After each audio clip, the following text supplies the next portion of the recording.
The mornings you wake up thinking it's just another day, but life has other plans. Veronica Hayes had spent 30 years putting everyone else first.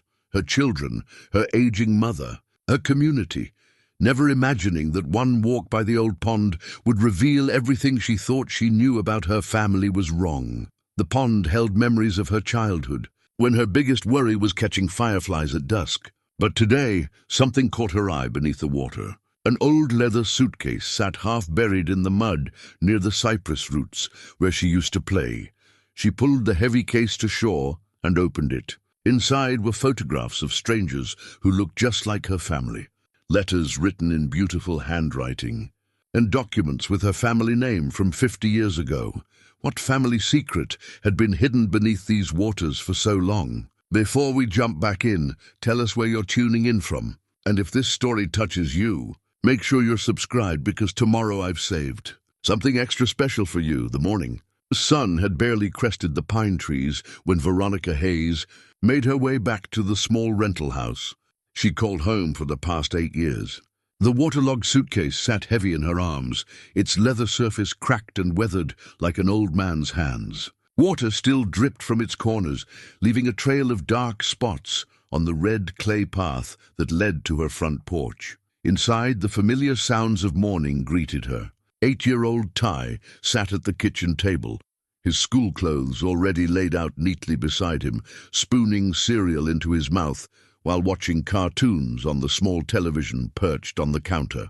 His mother, Veronica's daughter Jasmine, had already left for her early shift at the poultry processing plant, leaving behind the lingering scent of the lavender lotion she wore to mask the industrial smell that seemed to follow her home each evening. "Grandmama V, what's that thing?" Ty asked, looking up from his bowl with curious brown eyes that reminded Veronica so much of her late husband Franklin that it sometimes took her breath away. "Just something I found by the pond."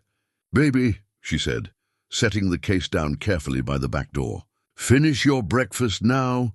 Mrs. Patterson will be here soon to walk you to the bus stop." Veronica moved through the small kitchen with practiced efficiency, wiping down counters that were already clean, straightening dish towels that hung perfectly straight. At 52, she had developed the kind of routine that kept life manageable when everything else felt like it was spinning just beyond her control. Work at 7:30, caring for elderly clients scattered across the rural Georgia countryside. Home by 4 to help Ty with homework, dinner preparation. Evening check on her mother Beverly, who lived in the assisted living facility 20 minutes away. Bed by 10, up by 6, repeat. The house itself told the story of a life built on making do. The furniture was a collection of hand-me-downs and yard sale finds, each piece carefully maintained, but showing its age. Family photographs in mismatched frames lined the mantelpiece. Ty's school pictures, Jasmine's high school graduation, Franklin in his army dress uniform from their wedding day 23 years ago. The walls were painted a cheerful yellow that Veronica had chosen specifically because it made even the cloudiest days feel brighter. After seeing Ty off to school, Veronica returned to the mysterious suitcase. She carried it to the living room, spreading old towels across the coffee table before placing it down with reverent care. The latches were rusty but still functional, opening with a protest of metal against metal that seemed to echo through the quiet house. The contents took her breath away all over again. Photographs, dozens of them, some in black and white, others in the faded color of decades past. Letters tied with ribbon, their edges yellowed, but the writing still clear. Documents that bore official stamps and signatures. And underneath it all, wrapped in what had once been white tissue paper, a faded wedding photograph of a couple she'd never seen before. The woman in the wedding dress was stunning, with high cheekbones and gentle eyes that seemed familiar, despite Veronica's certainty that she'd never seen this face before. The man beside her wore a simple suit, his hand protectively placed on her shoulder, both of them smiling with the kind of joy that seemed to radiate even through the aged photograph. Veronica turned the photo over and found an inscription in careful script: "Ruby and James." June 15th, 1942, New Hope Baptist Church. The name Ruby sent a chill down her spine. Her grandmother's name had been Ruby, though she'd supposedly died when Veronica's mother was just a child. Beverly had always said there were no photographs, no mementos, nothing left of the woman who had given birth to her. Yet here was evidence that seemed to suggest otherwise. The morning passed in a blur of discovery. Letters addressed to "My Dearest Ruby" from someone who signed himself J.W. spoke of love and longing, of plans for a future together, of dreams that seemed to have been interrupted by something unnamed. The dates on the letters spanned from 1943 to 1945, years that Beverly had always said marked her mother's illness and death. One letter in particular caught Veronica's attention. "Ruby, my darling, I know the situation is complicated, but we will find a way. Chicago has opportunities for people like us, people willing to work hard and build something new. The Pullman Company is hiring, and with the war effort, they need skilled workers regardless of color. Please consider what I've told you. Our child deserves a chance at a better life. Our child." Veronica read the line again, her heart pounding. Beverly had always been told she was an only child, that her mother Ruby had died giving birth to her. But this letter suggested Ruby had other children, perhaps even a life beyond the tragedy that had supposedly claimed her young. The front door's familiar creak interrupted her thoughts. Constance Williams, her neighbor and closest friend, poked her head inside. "V, honey, I saw you come back from your walk with something heavy. Everything all right?" Constance had been Veronica's anchor since Franklin's death 5 years ago. At 61, she was a retired schoolteacher with silver hair she wore in neat twists and a way of seeing straight through to the heart of any problem. She worked part-time at the local library now, mostly because she couldn't stand the idea of being completely idle. "Come look at this," Veronica said, gesturing to the spread of photographs and letters. "I found it in the pond, right where we used to play as children." Constance settled her reading glasses on her nose and examined the wedding photograph. "Well, I'll be. This woman looks just like your mama, doesn't she? Same bone structure, same smile." She picked up one of the letters, reading silently for a moment. "These are love letters, V, and they're addressed to Ruby. My grandmother, Ruby, the one who supposedly died when Mama was born." "Supposedly?" Veronica handed her the letter about Chicago and the child. Constance read it twice, her eyebrows raising higher with each pass. "Honey, this suggests your grandmother might have had a whole different life than what your mama told you. And if there was another child, then I might have family I don't know about." Veronica's voice was barely above a whisper. "Family that's been out there all this time, while we've been struggling, while Mama's been alone in that facility, while I've been trying to hold everything together by myself." The weight of possibility settled over them both. In a small community where everyone knew everyone else's business going back 3 generations, the idea that there could be family secrets this significant seemed almost impossible. Yet the evidence sat before them, undeniable in its aged authenticity.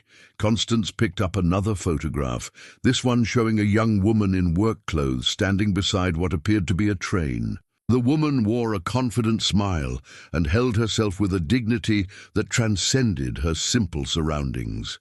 "This looks like it might be from the Great Migration," Constance said thoughtfully. "I did a unit on it with my students for years. Millions of black folks left the South between 1916 and 1970, heading north for better opportunities. Chicago was one of the biggest destinations. You think Ruby went north? I think Ruby might have done exactly what this letter suggests, left for Chicago to build a better life. And if she did, there might be descendants up there who don't know anything about us either." They spent the rest of the morning cataloging the contents of the suitcase. Train ticket stubs dated 1943, a work identification card from something called the Pullman Company in Chicago. More photographs showing Ruby in what appeared to be a northern city, sometimes alone, sometimes with a small child whose face was turned away from the camera. Each discovery raised new questions. If Ruby had lived, why had Beverly been told she was dead? Who was the child in the photographs? And most importantly, why had this suitcase ended up at the bottom of Willow Creek Pond? By the time Constance left to open the library, Veronica's world had tilted completely off its axis. She had always been the steady one, the one who accepted what life handed her and made the best of it. But faced with evidence that her family's entire history might be built on lies, she felt a restlessness she hadn't experienced since she was young and full of dreams that had been gradually set aside for more practical concerns. The sound of the school bus returning pulled her back to the present. Ty bounded through the front door with the energy of someone who had spent 6 hours sitting still, his backpack sliding off his shoulder as he rushed to see what had captured his grandmother's attention all day. Grandmama V, is that the thing from the pond? Can I see? Veronica quickly gathered the more delicate items, leaving only a few of the sturdier photographs for Ty to examine. His small fingers traced the edges of the wedding picture with surprising gentleness. Who are these people? I think, Veronica said carefully, they might be your great-great-grandparents. People we didn't know about before today. Are they still alive? The question hit her with unexpected force. Were they? Was it possible that somewhere in Chicago she had relatives who had been living their lives completely unaware of her existence, just as she had been unaware of theirs? I don't know, baby.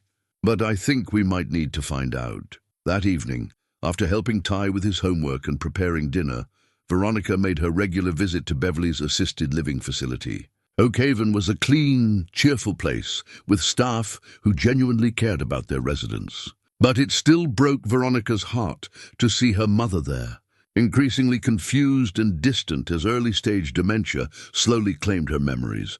Beverly was having a good day, alert and conversational as they sat together in her small but comfortable room. Family photographs covered every available surface, the same collection that had graced the family home for decades, notably absent of anyone who might have been Ruby. Mama, Veronica began carefully, I found something today, something that has me wondering about our family history.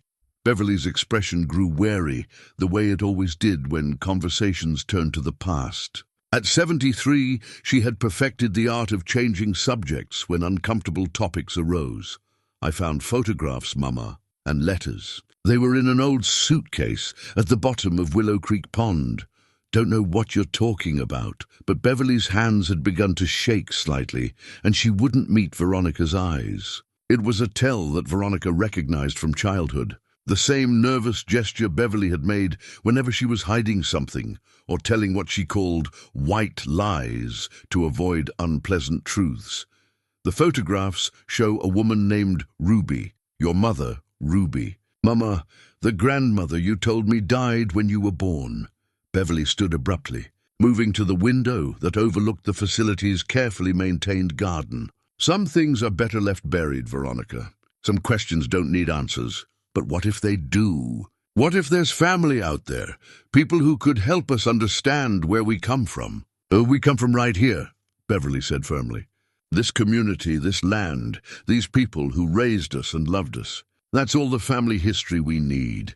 But as Veronica watched her mother's reflection in the window glass, she saw something she'd rarely seen before. Fear. Deep, bone-deep fear that seemed to suggest the stories Veronica had been told her entire life weren't just incomplete, but deliberately constructed to hide something Beverly considered too dangerous to reveal.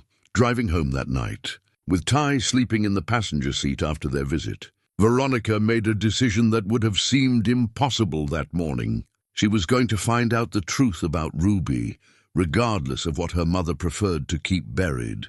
She owed it to Ty, to the memory of Franklin, and perhaps most importantly, to the woman in the wedding photograph who had been erased from their family history for reasons Veronica was determined to understand. The suitcase sat on her coffee table like a portal to the past, holding secrets that had been underwater for decades, waiting for the right person at the right time to bring them back to light. Tomorrow, she would begin the search for answers that might change everything she thought she knew about where she came from and who she really was. The letters changed everything. Veronica had spent a restless night, thinking about her mother's reaction, the fear in Beverly's eyes when confronted with Ruby's name. She woke before dawn, unable to shake the feeling that decades of carefully maintained silence were about to crumble. After seeing Ty off to school, she returned to the suitcase with fresh eyes and a growing sense of determination. This time, she examined each letter methodically, arranging them by date and reading them in chronological order. What emerged was a love story that had been deliberately erased from her family's history. The first letter, dated March 1943, was formal, respectful. "Dear Miss Ruby, I hope this correspondence finds you well. As we discussed after church service last Sunday, I would very much like the opportunity to call on you properly. With your father's permission, of course." But by the summer of that same year, the tone had shifted dramatically. "My dearest Ruby, the time we spent by the creek yesterday has left me counting the hours until I can see you again. I know the differences in our circumstances make this complicated, but love does not recognize such boundaries. The differences in circumstances." Veronica puzzled over this phrase until she reached a letter from September 1943 that made everything clear. "Ruby, my darling, I understand your father's anger about us, but please don't let his prejudices destroy what we have. I may work in management at the mill while you work the line. I may live in the white section of town while you live in the colored quarters. But when we're together, none of that matters." Ruby had been involved with a white man. In rural Georgia in 1943, such a relationship would have been more than scandalous. It would have been dangerous, potentially deadly.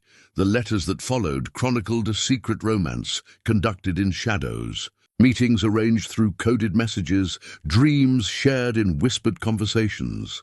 J.W., James Wesley, she learned from later letters, was a supervisor at the textile mill where Ruby worked. He was married, though apparently estranged from his wife, and 20 years older than Ruby's, 19 years. But it was the letter from January 1944 that stopped Veronica's heart. "My precious Ruby, the news you shared yesterday has filled me with joy and terror in equal measure. Yes, I want this child, our child, more than I have ever wanted anything. But I know what this means for you, for your family, for your standing in the community. Please know that I will do everything in my power to protect you both." Ruby had been pregnant, and based on the dates, she would have given birth in late 1944 or early 1945, years before Beverly's birth in 1952. Veronica's hands trembled as she reached for the final letter in the bundle.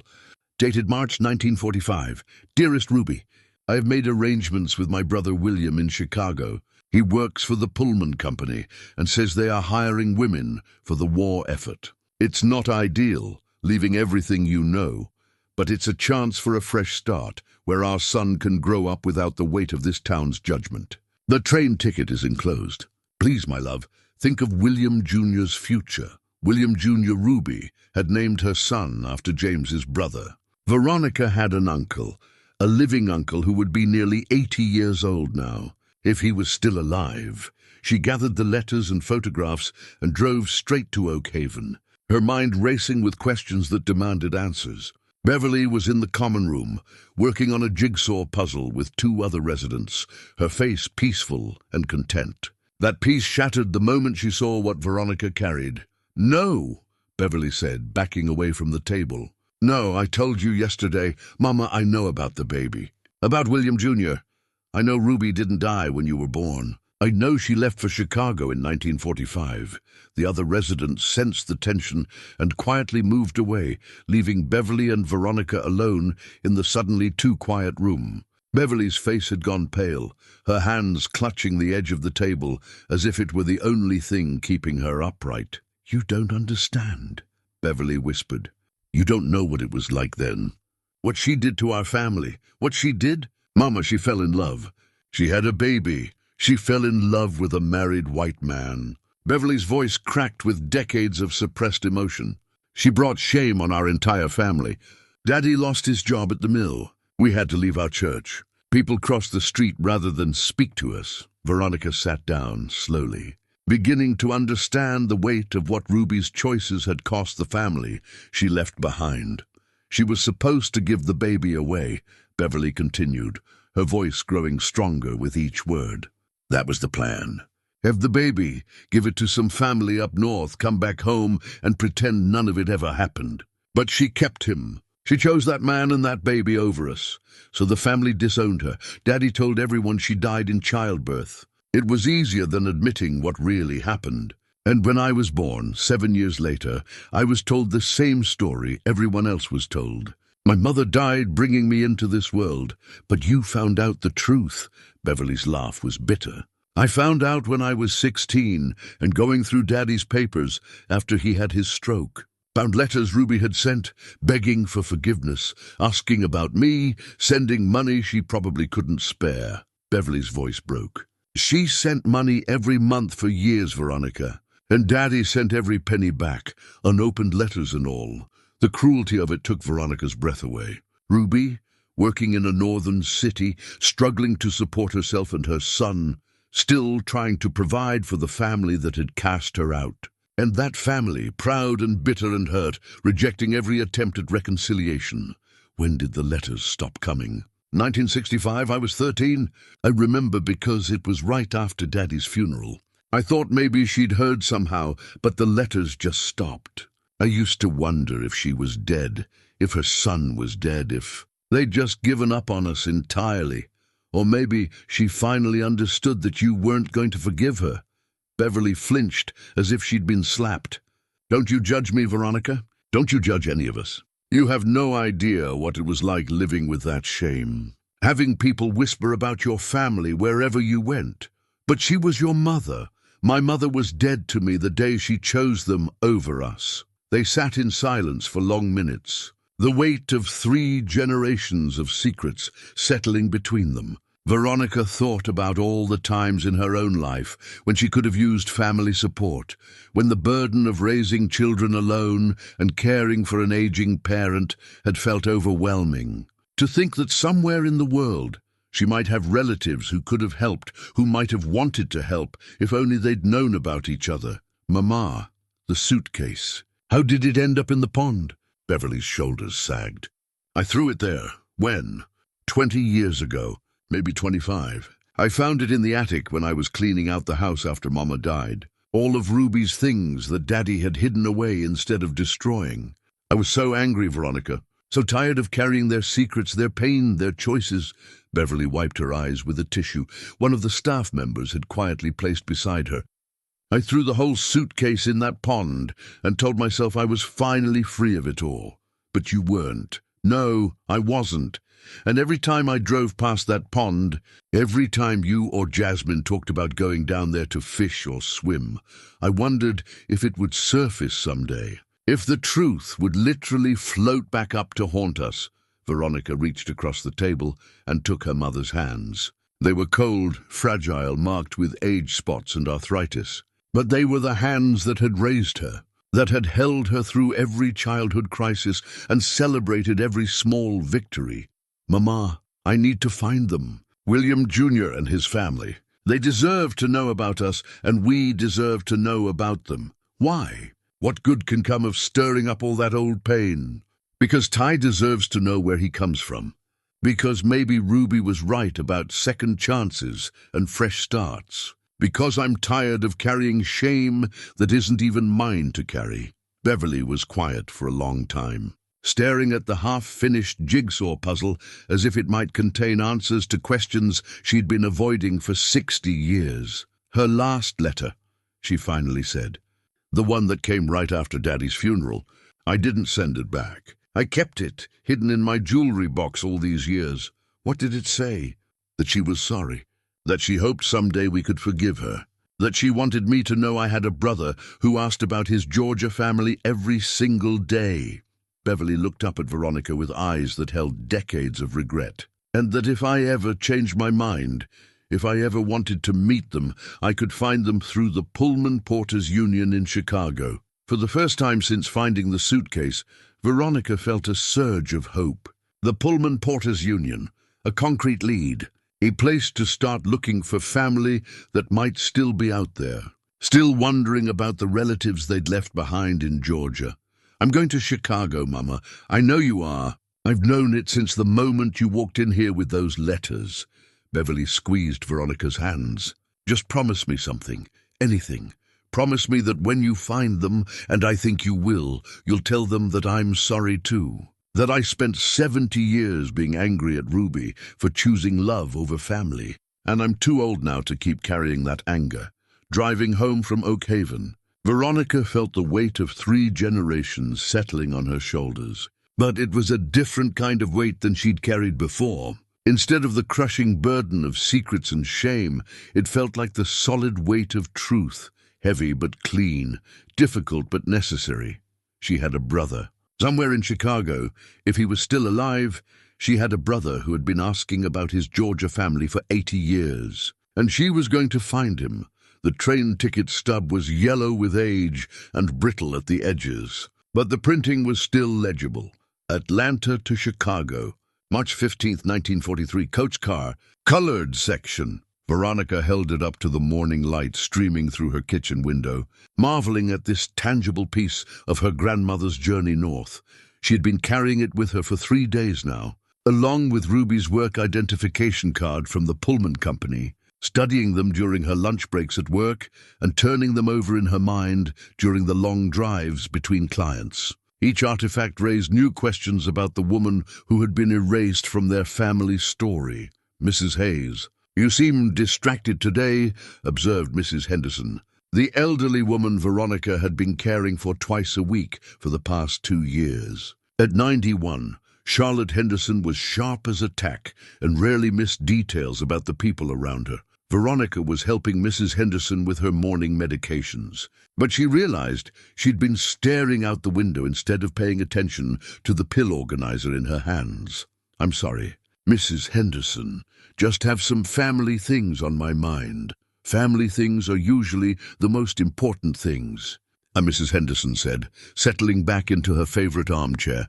"Want to talk about it? Sometimes an outside perspective helps." Veronica had always appreciated Mrs. Henderson's straightforward manner. The older woman had lived through the Depression, World War II, the Civil Rights era, and decades of social change with a pragmatic wisdom that Veronica found comforting. "I recently discovered that my family history isn't what I thought it was. Found out I might have relatives I never knew about? Might have. Well, they'd be in Chicago, and they'd be in their 80s now, if they're still alive." Mrs. Henderson's eyes brightened with interest. "Chicago, you say? I spent some time there in the 1940s, right after I got married. My late husband worked for the railroad." She studied Veronica's face carefully. "This wouldn't have anything to do with the Great Migration, would it?" Veronica was surprised by the older woman's immediate understanding. "You know about that?" "Honey, I lived through it. Watched whole families pack up and head north, chasing better jobs and fewer Jim Crow laws. Brave people, most of them. Took real courage to leave everything you knew for the promise of something better." Veronica pulled the train ticket from her pocket. "My grandmother was one of them, apparently. I just found out she didn't die young like I was always told." She went to Chicago in 1943. Mrs. Henderson examined the ticket with reverence. "This is history, dear. Real history. And if she went to Chicago in 1943, she would have been part of something important. The war effort brought a lot of opportunities for colored folks in the North that just didn't exist down here." "The Pullman Company," Veronica said, showing her Ruby's work identification card. "Do you know anything about them?" "Do I know about Pullman?" "Honey, they were one of the biggest employers of colored folks in the country. Railroad cars, porters, maintenance workers. Good jobs, too, with decent pay and the chance to travel. If your grandmother worked for Pullman, she was doing well for herself." Mrs. Henderson's enthusiasm was infectious. For the first time since discovering the suitcase, Veronica felt like Ruby's choices were being viewed as acts of courage, rather than sources of shame. That afternoon, Veronica stopped by the Millerville Public Library, where Constance worked. The building was small, but well-maintained, with a local history section that Constance had been carefully curating for the past several years. "I've been thinking about what you told me," Constance said, leading Veronica to a table stacked with books about the Great Migration. "And I did some research. The books painted a picture of one of the largest internal migrations in American history. Between 1916 and 1970, 6 million African Americans had moved from the rural South to northern and western cities, seeking economic opportunities and escape from segregation and violence. "Look at this," Constance said, opening a book to a chapter about Chicago. The city's black population grew from 44,000 in 1910 to over 800,000 by 1970, and a lot of that growth happened during the 1940s because of the war effort. Veronica studied photographs of black workers in factories, women operating machinery, families crowded into train cars heading north. These weren't the desperate, uneducated masses she'd somehow imagined when she thought about people leaving the South. These were families making calculated decisions about their futures, workers with skills seeking better opportunities. "Ruby wasn't running away," she said suddenly. "She was running towards something." Exactly. And with a baby to think about, Chicago would have offered her things she couldn't get here. Better schools, less segregation, higher wages. They spent an hour going through the books, taking notes on Chicago's South Side neighborhoods where many migrants settled, the types of jobs available to black women during the 1940s, and the community organizations that helped newcomers adjust to city life. "Constance, how would I go about finding someone who worked for the Pullman Company 70 years ago?" "Well, you could start with the Chicago History Museum. They have extensive records on the Great Migration. And there might be union records, pension files, that sort of thing." Constance paused thoughtfully. "But you know what might be even better? The Pullman Porter Museum. If it's still operating, they'd have exactly the kind of information you're looking for." Veronica felt a surge of possibility. Real places, real resources, real ways to trace Ruby's path and perhaps find William Jr. That evening, after helping Ty with his homework, Veronica sat down at her kitchen table with a yellow legal pad and began making lists. What she knew, what she needed to find out, who she might contact, what a trip to Chicago would cost. The financial reality was daunting. Between her mother's care facility costs, keeping Ty in decent clothes and school supplies, and the general expenses of maintaining their household, there wasn't much left over for travel. But looking at Ruby's photograph, the confident smile, the determined set of her shoulders, Veronica felt a pull she couldn't ignore. "Grandmama V, what are you writing?" Ty asked, climbing into the chair beside her. "I'm trying to figure out how to find some family we didn't know we had." "More family?" Ty's eyes lit up. At 8, his world was still small enough that the idea of discovering new relatives seemed purely exciting rather than complicated. "Remember those pictures I showed you from the suitcase? The woman I think was your great-great-grandmother Ruby. The pretty lady in the wedding dress?" "That's right. Well, it turns out she had a son, your great-grandfather's brother. And if he's still alive, he'd be your great-great-uncle." Ty considered this carefully. "Would he like me?" The question pierced Veronica's heart. Ty had so little family, just her, Jasmine, and Beverly. His father had never been in the picture, and Jasmine's work schedule meant Veronica was his primary caregiver.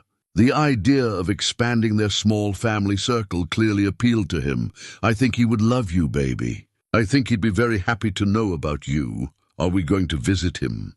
"I'm trying to figure out how. Chicago is far away, and plane tickets cost a lot of money." Ty was quiet for a moment, then disappeared into his room. He returned with a small jar filled with coins and crumpled dollar bills. "This is my birthday money from last year, and my tooth fairy money, and the $5 Mrs. Patterson gave me for helping her carry groceries."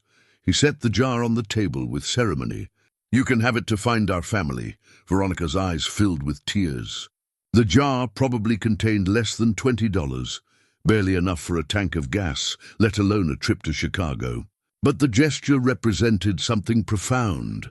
Ty's faith in her ability to solve problems, his excitement about the possibility of more family, his willingness to contribute to something bigger than himself. "Thank you, sweetheart. That's very generous.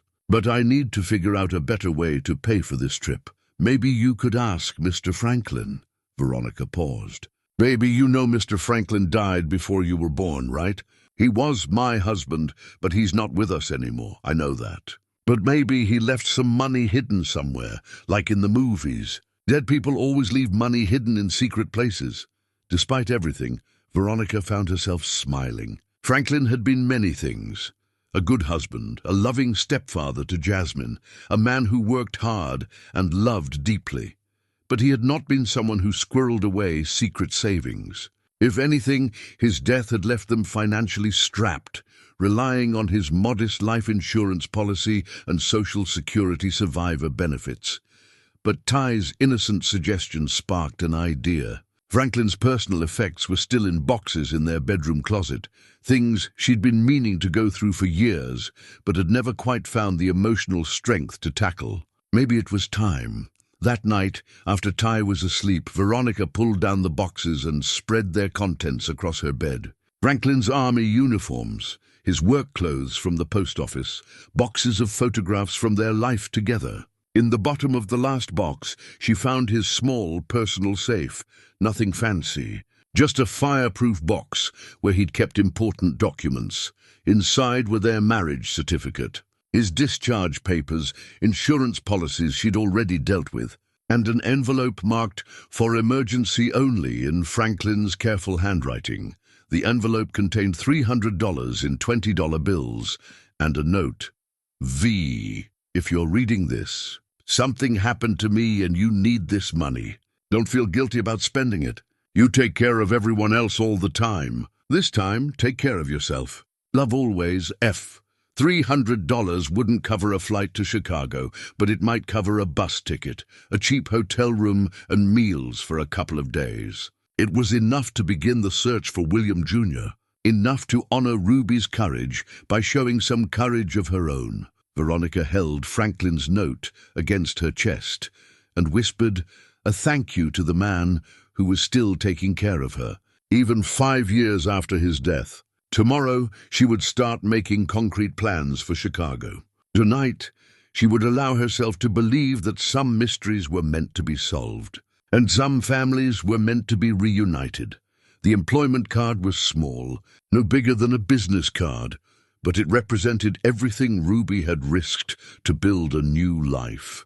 Employee 4847, Ruby Mae Johnson, Pullman Standard Manufacturing Company, hired March 20th, 1943. Veronica traced the faded numbers with her finger, imagining her 19-year-old grandmother presenting this card each morning at the factory gates. One of thousands of southern migrants who had traveled north, seeking opportunity during the war years. The phone call to the Chicago History Museum had yielded more information than Veronica had dared hope for. Dr. Patricia Morse, the museum's archivist specializing in the Great Migration, had been enthusiastic about helping locate Ruby's employment records. The Pullman Company kept meticulous employee records, Dr. Morse had explained. And because they were one of the few major employers actively hiring black women during the war, those records are particularly valuable for genealogical research. If your grandmother worked there from 1943 onwards, we should be able to find documentation. Within 3 days, Dr. Morse had called back with confirmation. Ruby Mae Johnson had indeed worked for Pullman Standard Manufacturing from March 1943 until August 1952, nearly 10 years. She had started in the cleaning department, but had quickly been promoted to assembly line work, building railroad car components for the war effort. Her employee file showed steady wage increases, perfect attendance records, and a commendation for suggesting a production improvement that saved the company both time and materials. Your grandmother was clearly a valued employee, Dr. Morse had told her. And something else interesting. Her emergency contact information lists a William Johnson Jr., presumably her son, and an address on the South Side. That address would put them right in the heart of the Black Belt, the area where most migrants settled. But it was the final piece of information that had taken Veronica's breath away. Ruby's employment file included a notation from 1952, employee relocating due to family illness. Forwarding address, general delivery, Millerville, Georgia. Ruby had tried to come home. In 1952, the same year Beverly was born, Ruby had left her job in Chicago and returned to Georgia. But Beverly had been told her mother died in childbirth, which meant Ruby's attempt at reconciliation had been rejected so completely that her very existence had been denied. The cruelty of it made Veronica sick to her stomach. Ruby had spent 9 years building a life in Chicago, raising her son, establishing herself as a skilled worker. But when she tried to return home, perhaps hoping that the passage of time had softened her family's anger, perhaps longing to meet her youngest daughter, she had been turned away so decisively that she might as well have died. "Mama," Veronica said during her next visit to Oak Haven, "Ruby came back." In 1952, she came back to Georgia. Beverly was having one of her cloudy days, the kind where the dementia made her seem decades younger and confused about where she was. But the mention of Ruby's name seemed to pierce through the fog. "She came to the hospital," Beverly said suddenly, her voice clear and strong. "When I was born, Daddy told me years later when he was dying. She came to see me, to hold me, to ask Mama's forgiveness. What happened? Daddy threw her out, called security, and had her removed from the hospital. Told her if she ever came back, he'd have her arrested for trespassing." Beverly's eyes filled with tears. She begged him, Veronica. Got down on her knees in that hospital hallway and begged to be allowed to see her baby daughter just once. "Oh, Mama, he said the woman who gave birth to me was dead, and strangers weren't allowed in the maternity ward. He made the nurses promise never to tell me about the woman who tried to visit." Beverly wiped her eyes with a shaking hand. "I didn't find out about it until I was 45 years old, and Daddy was dying. That's when he told me what he'd done, asked me to forgive him for being so hard-hearted. Did you?" I was so angry, Veronica. At Ruby for leaving, at Daddy for lying, at Mama for letting it happen. But mostly I was angry at myself for missing 45 years of chances to know my own mother.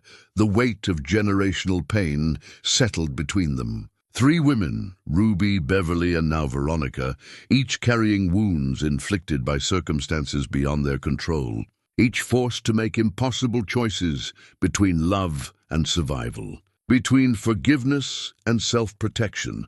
I have to find William Jr. "Mama, I have to tell him what happened to Ruby after she left Chicago." "I know you do. And I think I know how." Beverly stood slowly and walked to her dresser, opening the small jewelry box where she kept her most precious possessions. From beneath a tangle of earrings and necklaces, she pulled out a yellowed envelope, its edges soft with age. Ruby's last letter. "The one I never sent back." Veronica's hands trembled as she opened the envelope.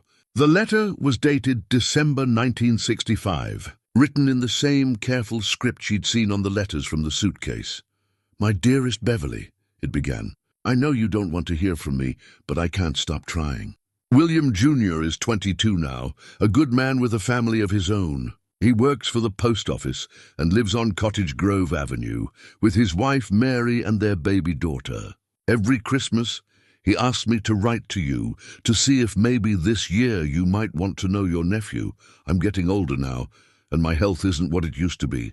The doctors say my heart is wearing out, probably from all those years of worry and sadness. But before I die, I want you to know that not a day has passed that I haven't thought about you, wondered about the woman you've become.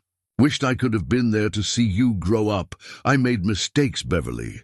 I was young and foolish, and I believed love could conquer everything. I paid the price for those mistakes, but you paid a price too, and that breaks my heart more than anything. If you ever change your mind, if you ever want to meet your brother and your niece, William Jr. works at the Englewood Post Office on 63rd Street. He knows about you, honey. He's been hoping to meet you his whole life."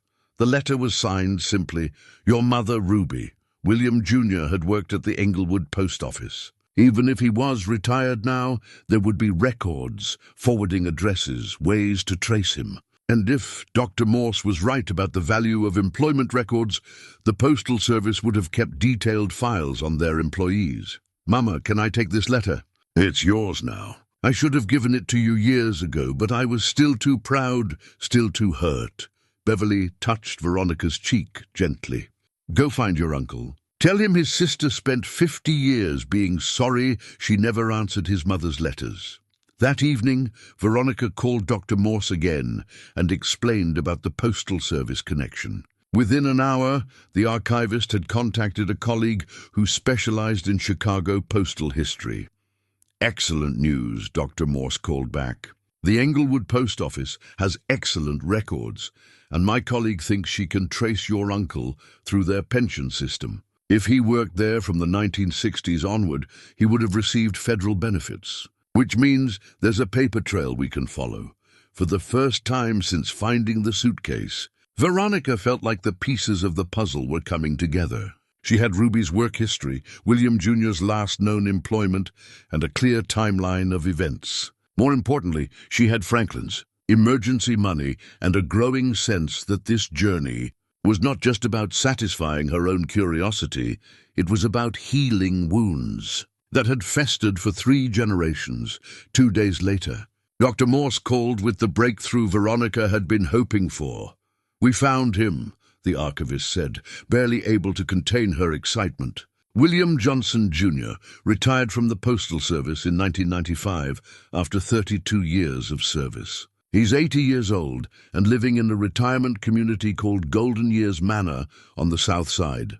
And Veronica, he still lists Ruby Mae Johnson as his emergency contact. Even though she died in 1978, Veronica's heart clenched. Ruby had died 27 years ago, which meant Beverly's generation had lost their last chance for reconciliation. But William Jr. was alive, and he still carried his mother's name on his emergency contact forms, still honoring the woman who had raised him alone in a city far from home. Do you have his phone number?" "I do, but I should warn you, calling someone out of the blue with news like this can be overwhelming. You might want to write a letter first, give him time to process the information." But Veronica knew she couldn't wait for letters and careful approaches. She had already lost too much time, missed too many opportunities for connection. Tomorrow was Saturday. She would call William Jr. and introduce herself as the niece he'd been hoping to meet for 80 years. That night, she sat up late writing notes about what she would say, how she would explain the decades of silence, what she could tell him about the family he'd never known. They found her at the kitchen table after midnight, still scribbling questions and rehearsing conversations. "Grandmama V, are you nervous about talking to our new family?" "Very nervous, baby." "What if he doesn't want to meet us? What if he's angry about all the years we didn't know about each other?" Ty climbed into her lap, something he rarely did anymore at 8 years old. "Maybe he's nervous too. Maybe he's been waiting so long to have more family that he won't care about anything except that we found each other, from the mouths of babes." Veronica hugged her grandson close, marveling at his ability to see straight to the heart of complex situations. Tomorrow, she would make the call that might change their lives forever. Tonight, she would allow herself to believe that some stories, no matter how long delayed, were meant to have happy endings. The birth certificate was crisp white paper, nothing like the yellowed documents from Ruby's suitcase. But the information it contained rewritten everything Veronica thought she knew about her family tree. Certificate of live birth, Cook County, Illinois. Child, William James Johnson, Jr., mother, Ruby Mae Johnson. Father, blank. Date of birth, September 3rd, 1943. Dr. Morse had overnight mailed copies of the documents she'd found in the Chicago City records, and Veronica spread them across her kitchen table like pieces of a jigsaw puzzle that was finally beginning to reveal its complete picture. The employment records, the birth certificate, Ruby's last known address, all of it painted a portrait of a young woman who had not only survived leaving everything she knew, but had built a meaningful life in one of America's largest cities. Grandmama V, "Is this the baby from the letters?" Ty asked, pointing to the birth certificate as he ate his Saturday morning cereal. "This is the baby from the letters, all grown up. He's 80 years old now, which would make him your great-uncle William." "That's a lot of greats," Ty observed seriously. "Are we going to call him Uncle William, or Great-Uncle William, or Mr. William?"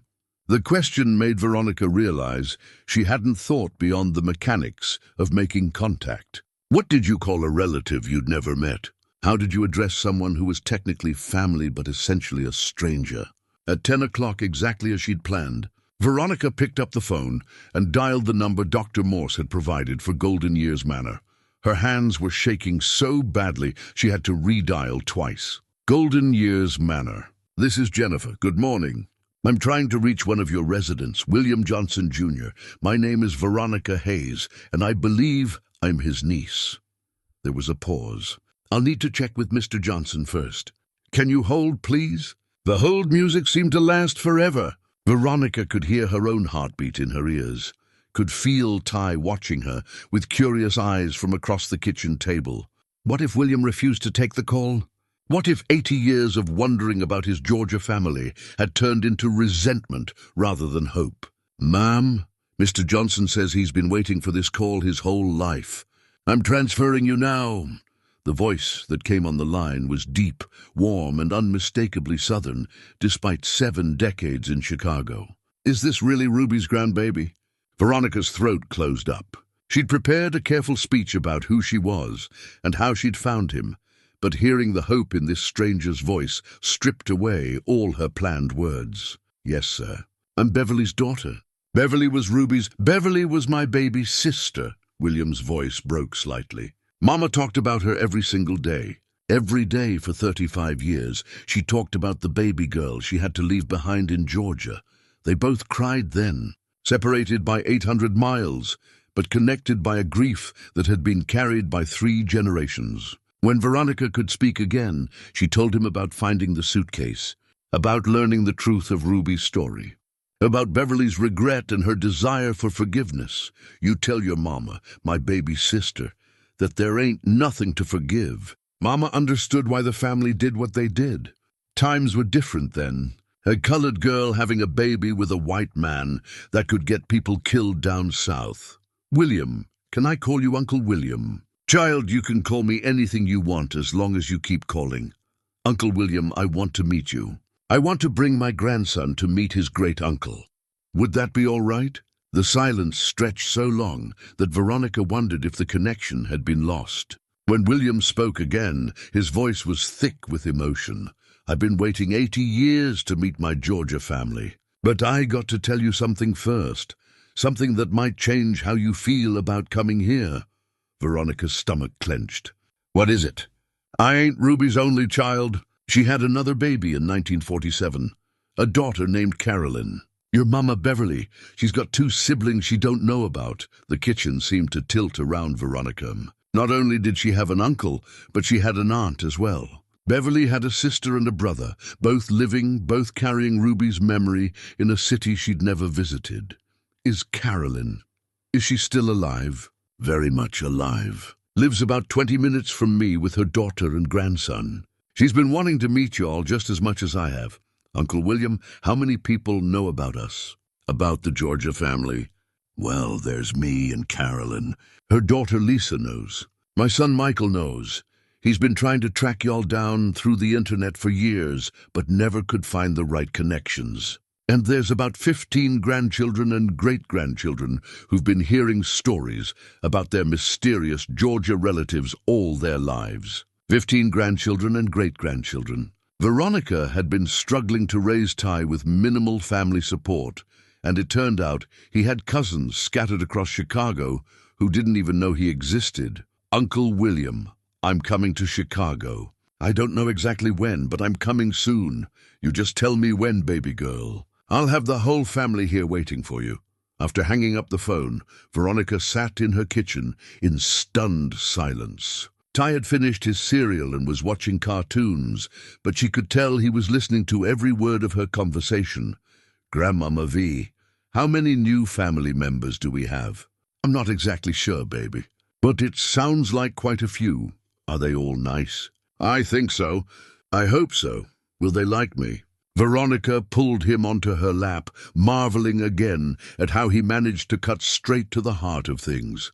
At 8 years old, his world was still simple enough that the idea of expanding their small family circle was purely exciting. But for Veronica, The implications were overwhelming.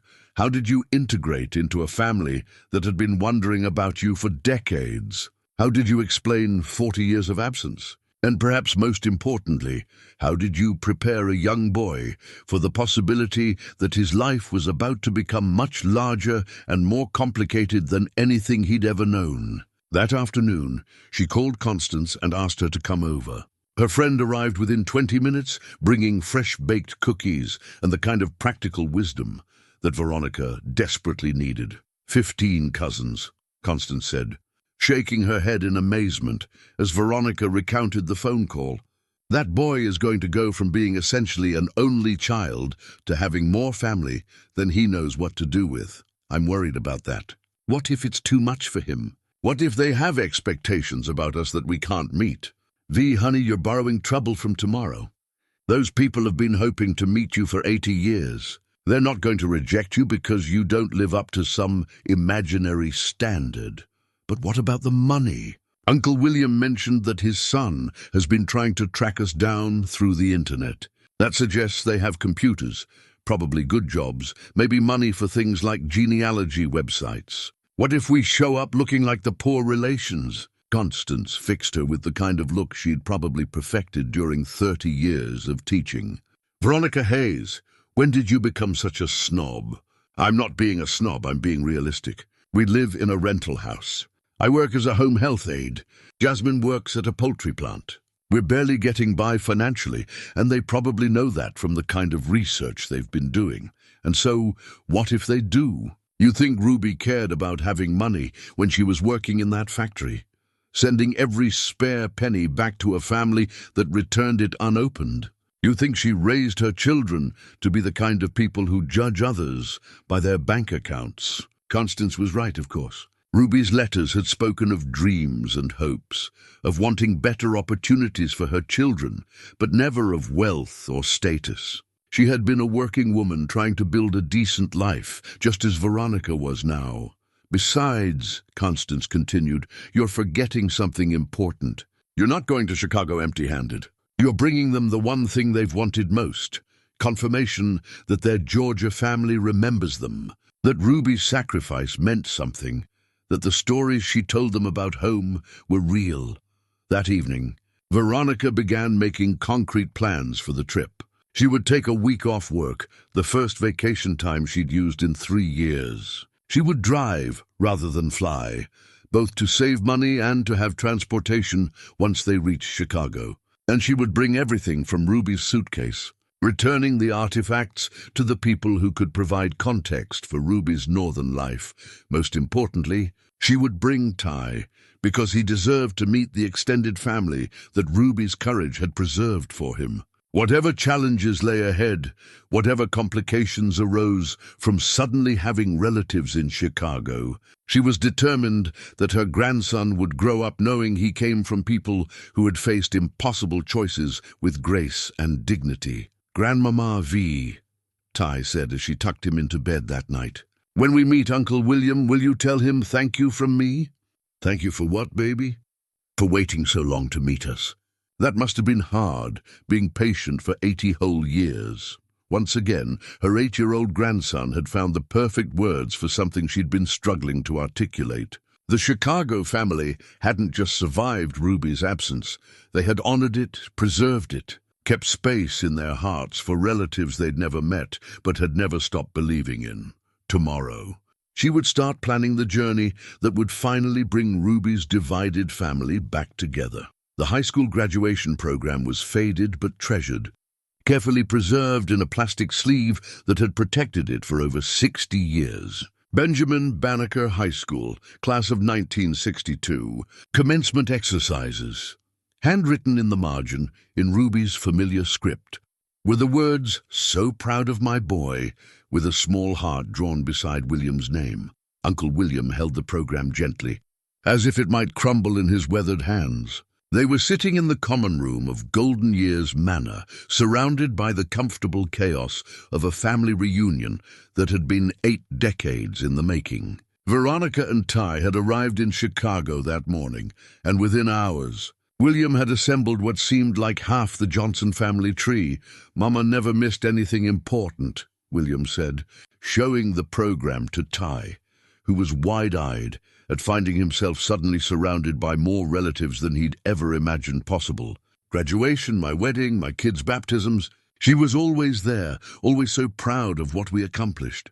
"Tell me about her," Veronica said. "Tell me what Ruby was like after she left Georgia." William settled back in his chair, his eyes taking on the distant look of someone sorting through decades of precious memories.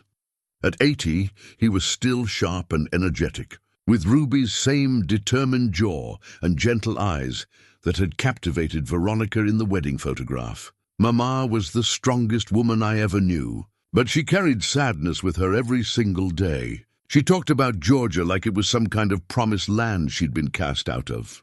Never said a harsh word about the family that disowned her, but you could see in her eyes that she never got over losing them. She never remarried, never even dated that I knew of. Said she'd had her one great love and didn't need another. James Wesley, your grandfather, he died in Korea in 1951.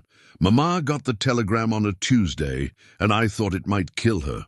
But she pulled herself together because she had us kids to think about." Veronica felt a pang of sadness for the grandfather she'd never known, the white man whose love for Ruby had set all these events in motion. "Did you ever meet him?" "Oh, yes. He visited us in Chicago several times before he was drafted. Good man, treated Mama like a queen, and me like I was his own son. He wanted to marry her, you know, but the laws wouldn't allow it. Mixed marriages were illegal in most states then, and besides, he was still technically married to his first wife." A woman in her 50s approached their little group, moving with Ruby's same purposeful grace. She had Ty's serious eyes and a smile that transformed her entire face. "This must be my new niece," she said, extending her hand to Veronica. "I'm Carolyn, your mama's baby sister."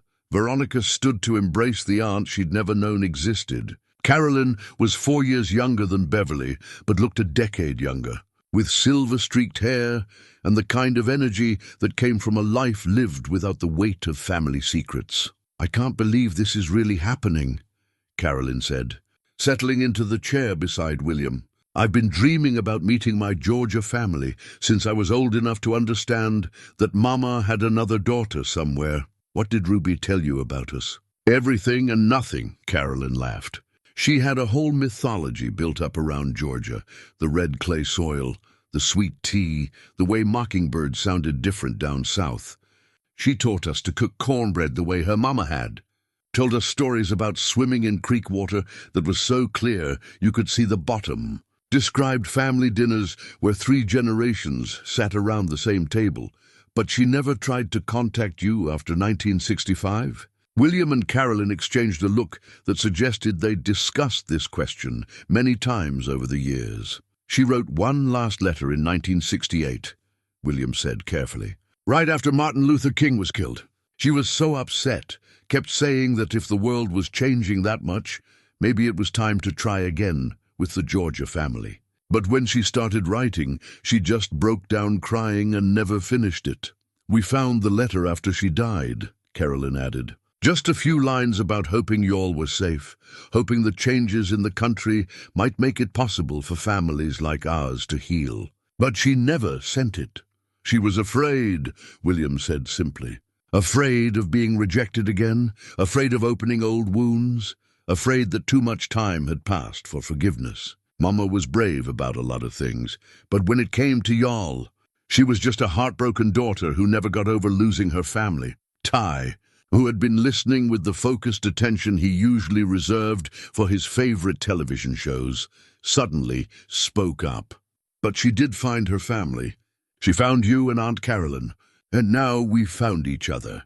The simple wisdom of it silenced the adults. Ruby had lost one family but had created another. The pain of that loss had shaped her Chicago life, but it hadn't destroyed it. She had raised 2 children who honored her memory, who had built their own families while keeping space in their hearts for the relatives they'd never met. "Would you like to see where Mama lived?" Carolyn asked. "We could drive by the old apartment building, maybe visit her grave." The afternoon became a tour of Ruby's Chicago life. They drove through the South Side neighborhoods where she'd lived, past the shuttered factory where she'd worked, through the streets where she'd walked to work each morning during the war years. The city had changed dramatically since the 1940s, but the bones of Ruby's life were still visible. The church where she'd worshipped, the school where William and Carolyn had learned to read, the small grocery store where she'd stretched every dollar to feed her family. At Graceland Cemetery, Ruby's grave was marked with a simple headstone: Ruby Mae Johnson, 1924 to 1978. Beloved Mother. Someone had recently placed fresh flowers beside the stone, and Veronica realized this family had been honoring Ruby's memory consistently for decades. "We take turns visiting," Carolyn explained. "Make sure she's never forgotten, never alone. It's what we can do for her now." Veronica knelt beside the grave, placing her hand on the sun-warmed stone. "I'm sorry it took us so long to find you," she whispered. "But we're here now." Beverly sends her love and her forgiveness. She wants you to know she spent 70 years regretting that she never answered your letters. That evening, the extended family gathered at Carolyn's house for a dinner that had been planned in the space of a few hours, but felt like it had been anticipated for a lifetime. The table was crowded with cousins Ty had never met, filled with food that carried echoes of Ruby's Georgia cooking, alive with conversations that bridged 8 decades of separation. "Tell us about Beverly," Lisa, Carolyn's daughter, asked over dessert. "We've wondered about our Georgia aunt our whole lives." Veronica found herself painting a picture of Beverly's life: her work as a seamstress, her marriage to Veronica's father, her struggles with early dementia, her deep regret about the family estrangement. The Chicago relatives listened with the kind of attention usually reserved for long-awaited stories, asking questions that showed how much thought they'd given to their unknown Georgia family over the years. "She sounds exactly like what Grandma Ruby used to say," Michael, William's son, observed. "Mama always said Beverly would be strong like her, would find ways to take care of everyone around her even when it was hard." "Maybe we could visit her," suggested one of the younger cousins. "Maybe we could all come to Georgia sometime and meet Great-Aunt Beverly." The idea hung in the air like a promise. Not just Veronica and Ty visiting Chicago, but the entire extended family, making the journey south to complete the circle Ruby had begun. When she left Georgia in 1943 the evening wound down and plans were made for more time together. During the rest of Veronica's visit, she felt something she hadn't experienced since Franklin's death, the sensation of being part of something larger than her immediate worries, connected to a network of people who cared about her well-being and wanted to be part of her life. "Grandmama V," Ty said sleepily as they drove back to their hotel. "I think great-great-grandma Ruby would be happy that we found each other." "I think you're right, baby. I think this is exactly what she was hoping for when she saved all those letters and photographs.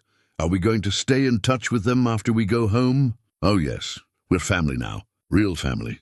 The kind that doesn't let distance or time get in the way."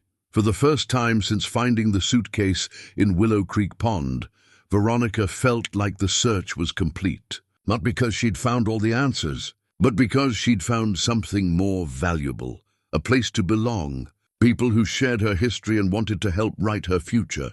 The property deed was crisp and official, bearing the seal of Millerville County and dated March 15th, 1943, the same day Ruby had boarded the train to Chicago. William held it like it was made of gold, his hands trembling slightly as he read the legal description of land that had been sitting unused in rural Georgia for 80 years. Ruby Mae Johnson, 40 acres more or less, bounded by Willow Creek on the east, the old Patterson Place on the west, Millerville-Clayton Road on the north, and Timberlands on the south. Grantor Ezra Johnson. Consideration, love and affection plus $1. They were in William's small apartment at Golden Years Manor, spending their last morning together before Veronica and Ty returned to Georgia. William had been sharing Ruby's personal effects, photographs, letters, a few pieces of jewelry she'd treasured, when he'd pulled out a manila folder marked legal documents. "I don't understand," Veronica said, studying the deed. Ruby owned land in Georgia? 40 acres? Your great-grandfather Ezra deeded it to her as a dowry when she turned 18, William explained. It was family land that had been passed down since Reconstruction. Ruby's grandfather had bought it from a freed slave who was leaving Georgia after the war. But if Ruby owned land, why was she working in the factory? Why was she sending money home to a family that had disowned her? Carolyn, who had joined them for this final visit, pulled out a thick folder of financial documents. Because she never claimed it. The land has been sitting there unused all these years, with the taxes being paid by a law firm here in Chicago. What law firm? The one Ruby hired in 1945 to handle the property from a distance. She couldn't bear to sell it because it represented her connection to home, but she couldn't bear to use it either, because that would mean accepting that she was never going back to her family. Veronica's mind raced. 40 acres in rural Georgia, unused since 1943. The land values in their area had increased dramatically over the past decade as Atlanta's suburban sprawl pushed further into previously rural counties. 40 acres could be worth... William, has anyone appraised this land recently? That's what we wanted to talk to you about.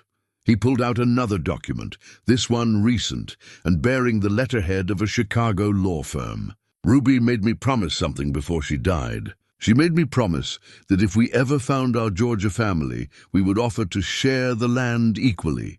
Share it? Half to the Chicago family, half to the Georgia family. She said the land should heal the division instead of creating new problems. Carolyn leaned forward, her expression serious. Veronica, the lawyers had the property appraised last year when William was updating his will. 40 acres of land 20 minutes outside Atlanta, with creek frontage and road access.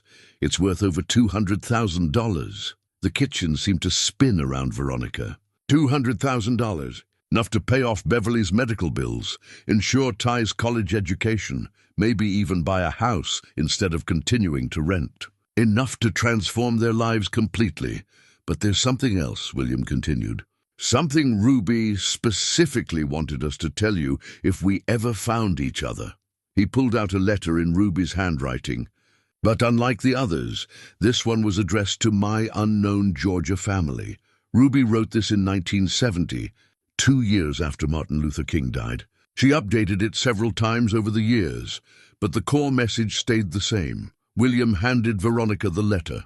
She wanted you to know what she hoped the land could become. Veronica opened the letter with shaking hands and read Ruby's final message to the family she'd never stopped loving. To my Georgia family, if God sees fit to reunite us someday, I have carried the pain of our separation for 27 years now, and I suspect you have carried it too. I understand why Daddy disowned me. I understand why returning my letters was the only way you could protect yourselves from the shame I brought on our family. But I hope time has softened some of the hurt, and I hope you might understand why I made the choices I did. The land I own in Georgia, our family land, has been waiting all these years for someone to love it properly. I never claimed it because I kept hoping I would someday bring my children home to it. That we would build the kind of life there that would honor the sacrifices our ancestors made to own it in the first place. But if I die without that reunion happening, I want you to know what I dream of for that land. I don't want it sold to strangers who will never understand what it cost our family to own it. I want it to become a place where families like ours can heal from the wounds that shame and fear create. I imagine a community garden where people can grow food together, share stories, learn from each other's struggles. I imagine a place where children can play by the creek without anyone caring what color they are or who their parents love. I imagine reunions and celebrations and ordinary Tuesday afternoons where people feel like they belong somewhere. If you decide to claim this land, please don't just see it as property to be sold. See it as Ruby's last gift to the family she never stopped loving. Her way of saying that love is stronger than shame, that forgiveness is more valuable than pride, that some wounds can only be healed by working together toward something beautiful. All my love and hope. Ruby Mae Johnson. Veronica wiped tears from her eyes as she finished reading. Ruby hadn't just left them land, she'd left them a vision, a way to transform decades of family pain into something healing and productive. She drew up plans, Carolyn said quietly, pulling out a folder of sketched designs. Community garden plots, a pavilion for gatherings, walking trails by the creek. She spent years thinking about how to use that land to bring people together. The sketches were detailed and thoughtful, showing Ruby's deep understanding of both gardening and community building. Raised beds for vegetables, fruit trees planted in groves, picnic areas designed for large family gatherings, even a small playground near the creek where children could play safely. William, how long have you known about all this? Since Mama died in 1978, she made me promise to hold on to everything until we found y'all, to make sure you understood that this wasn't just about money or property. This was about healing. Ty, who had been quietly coloring in a corner of the room, suddenly looked up. Grandmama V, could we really build a garden like the one in the pictures? I don't know, baby.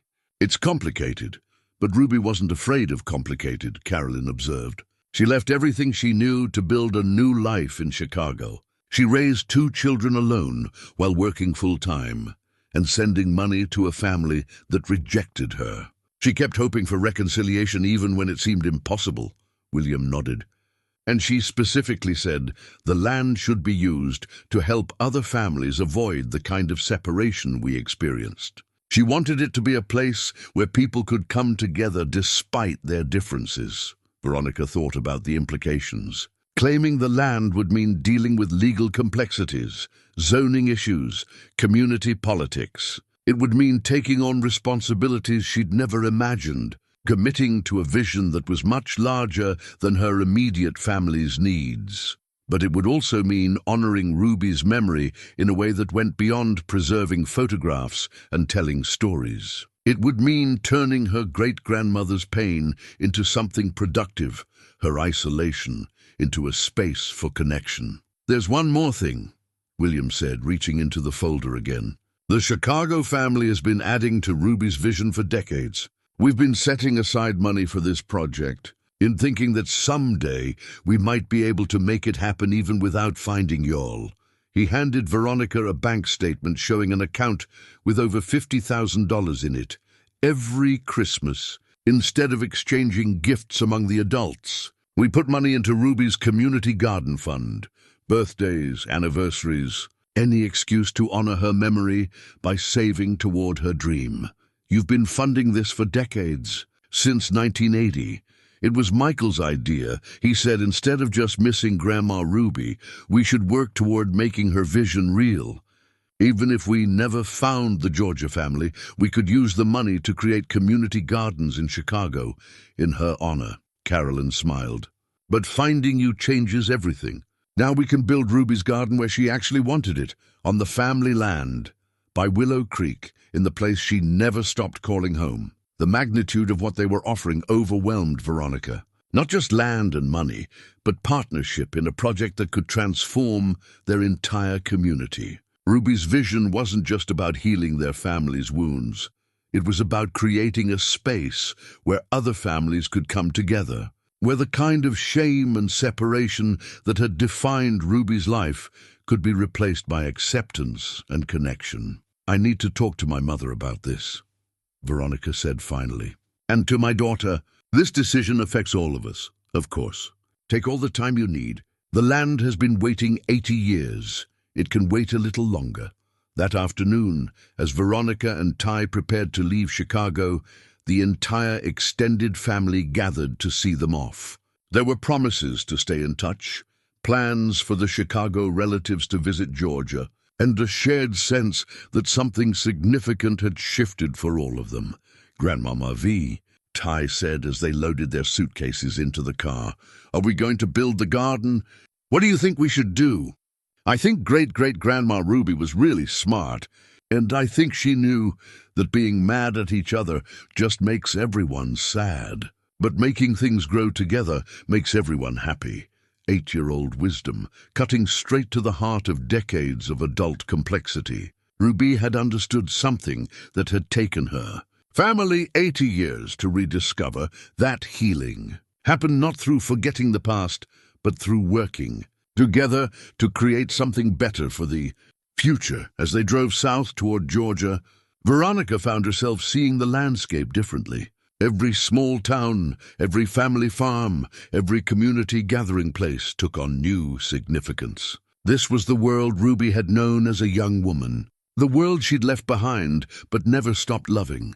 The world she'd hoped her children and grandchildren would someday reclaim, not as refugees, but as healers. The deed to 40 acres of Georgia land sat in Veronica's purse, like a seed waiting to be planted. Tomorrow, she would begin the difficult conversations with Beverly and Jasmine about what Ruby's gift meant for their family's future. But tonight, driving through the darkness toward home, she allowed herself to believe that some dreams were worth waiting 80 years to fulfill.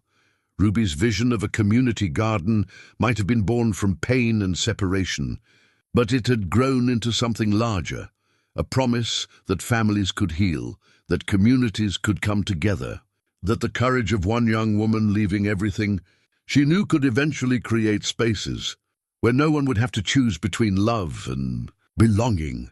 The suitcase that had emerged from Willow Creek Pond had contained more than photographs and letters. It had contained the seeds of transformation, carefully preserved and patiently waiting for the right time to take root. Ruby's final letter lay open on the conference table at Millerville Community Center, surrounded by the most important people in Veronica's life and several she was still getting to know. The letter was unfinished, found among William's papers after his death just 2 months after their Chicago reunion. Written in Ruby's careful script, but ending mid-sentence, as if emotion had overcome her ability to continue. My dearest Beverly, I'm writing this letter on your 18th birthday, knowing you will probably never read it, but needing to tell you how proud I am of the woman you must have become. The letter was dated April 1970, 18 years after Beverly's birth, 35 years before it would finally reach her hands.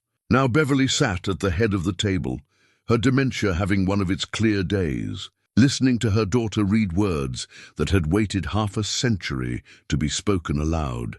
I know I made choices that hurt our family. I know Daddy and Mama felt they had no choice but to disown me. But not a day passes that I don't think about you, wonder about your life, pray that someone is loving you the way I wish I could. The room was quiet except for Beverly's soft crying. At 73, she was finally hearing her mother's voice after a lifetime of believing Ruby had abandoned her willingly.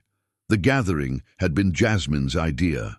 If we're going to make a decision about this land, about Ruby's vision for a community garden, then everyone affected should have a say, she'd said. So here they were, Veronica, Beverly, Jasmine, Ty, Constance, Mrs. Henderson, and 3 members of the Millerville Town Council, who had driven out to hear about the proposal that could transform 40 acres of unused land into something unprecedented in their small community. Carolyn and Michael had driven down from Chicago for the meeting, bringing copies of Ruby's detailed garden plans and the financial records showing the Chicago family's decades of saving toward this dream. The conference table was covered with architectural sketches, soil surveys, zoning maps, and photographs from Ruby's suitcase, the tangible pieces of a vision that had been decades in the making. The legal aspects are straightforward, said Janet Morrison, the lawyer Veronica had consulted about claiming the land. Ruby's deed is valid, the taxes are current thanks to the Chicago family's payments, and there are no liens or complications. Ms. Hayes could claim ownership tomorrow if she chose to, but claiming ownership is just the beginning, added David Chen, the agricultural extension agent who had reviewed Ruby's garden plans. What you're proposing here is essentially a community-supported agriculture project combined with a family reunion space. It's ambitious, but it's also exactly what this area needs. Tom Bradley, chairman of the town council, had been skeptical when first approached about the project.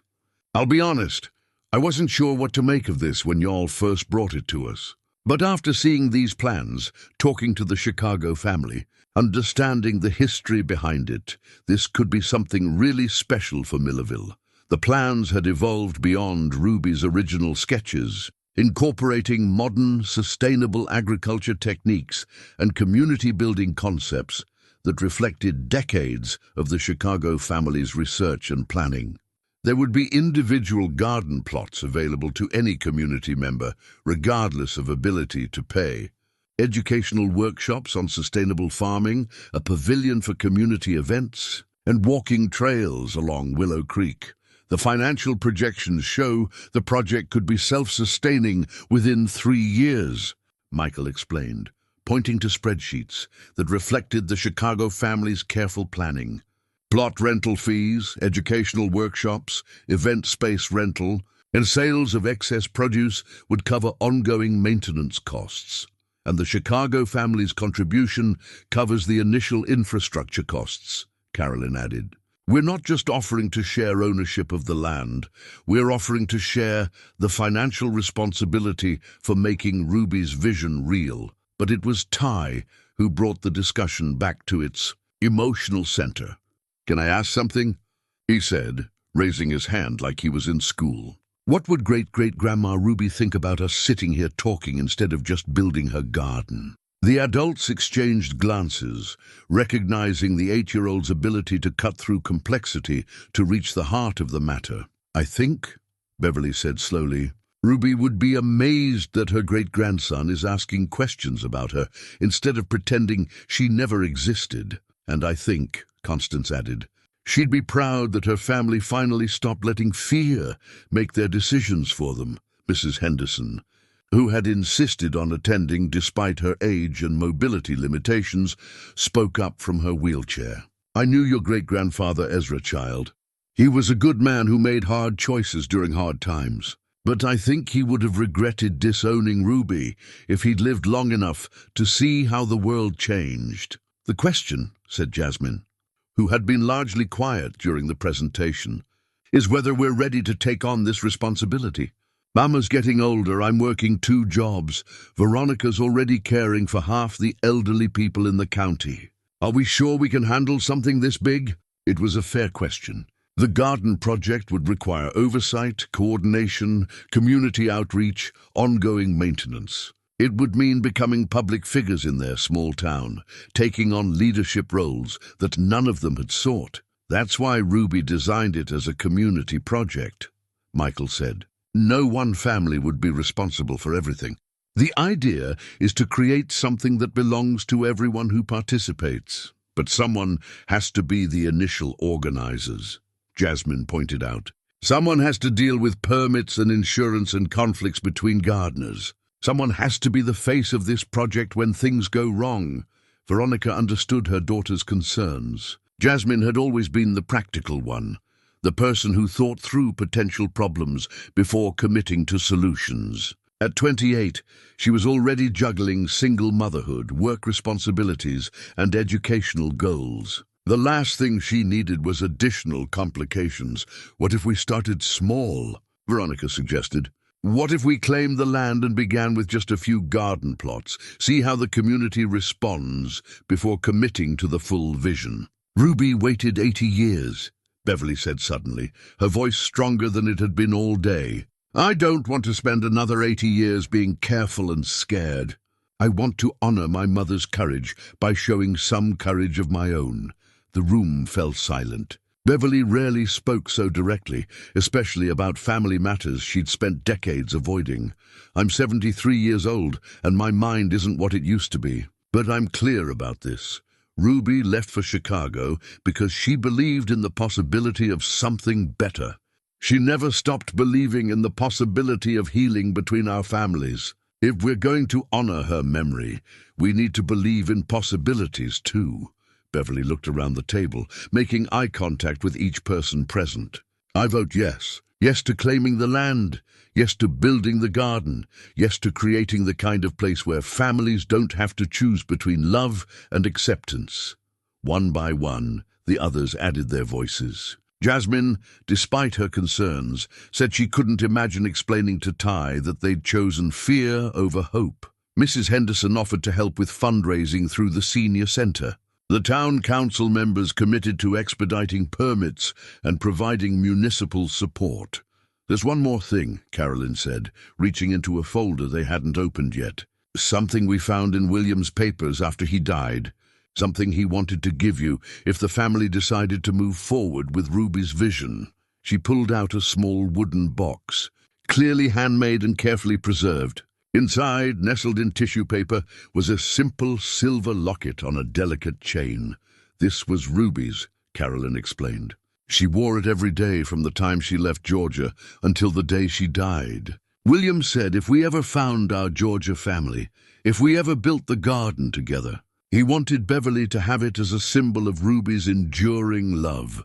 Beverly accepted the locket with trembling hands, opening it to reveal 2 tiny photographs, one of herself as a baby, taken during Ruby's brief attempt to return home in 1952, and one of William and Carolyn as small children in Chicago. "She carried all of us with her," Beverly whispered. "Every single day for 35 years, she carried all of us close to her heart." The meeting had become something larger than a planning session. It had become a moment of reckoning with 3 generations of family history, a decision to transform pain into purpose, separation into connection. As the official business concluded and people began gathering their papers and preparing to leave, Ty tugged on Veronica's sleeve. "Grandmama V, when can we start planting?" What do you want to plant first, baby?" "Tomatoes. And maybe some flowers for great-great-grandma Ruby's grave when the Chicago family comes to visit." The simplicity of his vision, vegetables and flowers, practical needs and beautiful gestures. Chicago family and Georgia family working together in the soil that had waited 80 years for this moment, captured everything Ruby had hoped for when she'd first sketched her plans for healing and community. "Think that sounds perfect," Veronica said, hugging her grandson close. "I think Ruby would love the idea of flowers growing in her honor while families share tomatoes from her garden." Tomorrow would bring the practical challenges of permits and soil preparation, community outreach and infrastructure development. There would be difficult conversations about zoning and insurance, delicate negotiations between different community factions, the inevitable conflicts that arose when people worked closely together. But tonight, driving home from the community center with Ruby's locket around Beverly's neck and garden plans in Veronica's car, the Hayes family felt something they hadn't experienced in generations, the sensation of moving towards something rather than simply surviving what life handed them. Ruby's courage in leaving everything she knew had finally borne fruit in her family's courage to build something new. The suitcase that had emerged from Willow Creek Pond had contained more than artifacts. It had contained the seeds of transformation, patiently waiting for the right season to grow. Ruby's sewing box sat in the middle of the heated discussion like a referee in a boxing match, its wooden surface worn smooth by decades of use. Inside, carefully preserved beneath layers of thread and buttons, were the photographs Ruby had carried from Georgia to Chicago, images of her family that she'd treasured even as they turned their backs on her. The family meeting had been going for 2 hours, and voices were beginning to rise. Not everyone was on board with Ruby's vision for the community garden. Some of the extended relatives who had emerged from various corners of Georgia over the past month had very different ideas about what should happen to 40 acres of increasingly valuable land. "I'm just saying," insisted Robert Hayes, Veronica's second cousin, who had driven up from Valdosta. $200,000 could solve a lot of problems for a lot of people. "We're talking about real money here, not some feel-good project that might or might not work." "It's not about the money," Beverly said firmly, though her hands shook slightly as she spoke. At 73, she was the eldest family member present, and had claimed the moral authority that came with being Ruby's daughter. "My mother didn't preserve this land for 80 years so we could sell it to developers. Your mother," said Robert's wife, Linda, "abandoned this family and had no right to make decisions about land that should have stayed in the family anyway." The silence that followed was profound and dangerous. Veronica felt the decades of carefully managed family politeness beginning to crack. revealing the ugly judgments and resentments that had been festering beneath the surface. "Don't you dare," Jasmine said, her voice low and controlled, "talk about my great-grandmother like that. Not in front of my son."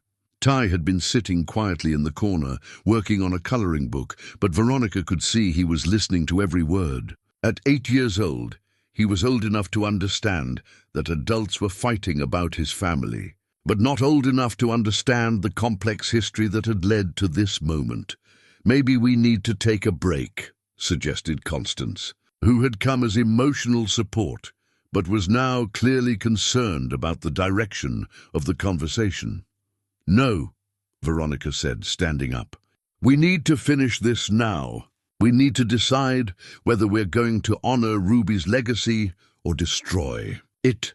She moved to the sewing box and carefully lifted out one of the photographs Ruby had kept hidden beneath. Her sewing supplies, a picture of young Beverly as a toddler, taken before the family estrangement, when Ruby still believed she might someday return home to raise her daughter. "This is what Ruby carried with her for 35 years, Veronica said, holding up the photograph so everyone could see it. Not anger, not resentment, not the desire for revenge.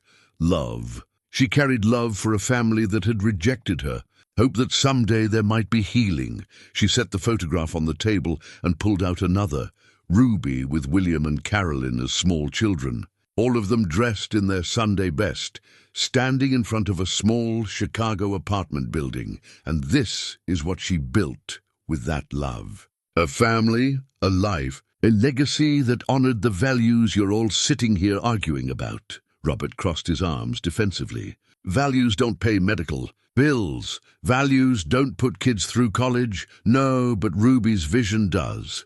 Veronica pulled out the financial projections Michael had prepared, the detailed business plan that showed how the community garden could generate income while serving the community. "This isn't charity, Robert. This is a sustainable enterprise that could provide ongoing income for the family while creating something valuable for the entire community. And what if it fails? What if people lose interest? What if the crops don't grow? What if nobody wants to rent garden plots in rural Georgia? Then we'll have tried something worthy of Ruby's courage instead of just taking the easy way out." Beverly had been quiet during the heated exchange, but now she reached into the sewing box and pulled out a small notebook, its pages filled with Ruby's handwriting. "Ruby kept a journal," Beverly said, her voice barely above a whisper. "William gave it to me last week. She wrote in it every day for 20 years, from 1950 to 1970.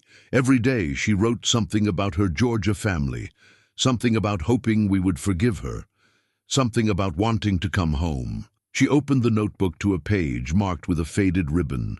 "Listen to this. Written in 1963, the same year Martin Luther King gave his speech in Washington. I watched the March on Washington today and thought about home. If the world is changing this much, if people are finding ways to forgive such deep hurts, maybe there's hope for my family too. Maybe someday Beverly will understand that love sometimes requires leaving in order to survive, but it never requires forgetting where you came from." Beverly looked up at the relatives who had been arguing about money and practical concerns. "Ruby understood something we're forgetting. She understood that some things are more valuable than money, more important than immediate comfort. She understood that healing happens when people choose hope over fear." "I vote for the garden," said Margaret Hayes, Robert's sister, who had been quiet throughout the meeting. "I vote for giving Ruby's vision a chance." "Me too," said James Patterson, Beverly's brother-in-law. "If we're going to honor Ruby's memory, let's honor the courage that took her to Chicago in the first place." One by one, the family members around the table began to voice their support. Not everyone was completely convinced, but the photographs from Ruby's sewing box had shifted something fundamental in the room's atmosphere. These weren't just images of strangers, they were family portraits that had been preserved by love rather than destroyed by anger. When the vote was finally taken, it was unanimous. Ruby's community garden would become reality, built on the land she had owned but never claimed, funded by both the Chicago and Georgia families, designed to heal the kind of wounds that had kept them apart for 80 years. "What do we do first?" asked Ty, who had abandoned his coloring book to join the adults around the table. "First," said Veronica, "we plant flowers on the spot where I found Ruby's suitcase. Then we start preparing the soil for vegetables. And then we invite the whole community to come help us build something Ruby would be proud of." The sewing box sat open on the table, its contents finally exposed to the light after decades of hiding. Like the suitcase that had started this journey, it had preserved not just artifacts, but possibilities. The possibility that families could heal, that love could survive decades of separation, that courage could be inherited across generations. The community garden plans were spread across every surface of Veronica's living room, but it was the simple sketch Ruby had drawn in 1955 that held everyone's attention. Unlike the professional architectural drawings they'd commissioned, Ruby's original vision was hand-drawn on the back of an envelope, showing raised beds arranged in a circle around a central gathering space, with pathways leading to different themed sections. "She designed it like a family reunion," Carolyn observed, tracing the circular pattern with her finger. "Everything connected, but with space for different groups to have their own areas." The Chicago relatives had arrived 3 days earlier for what they were calling Ruby's Week.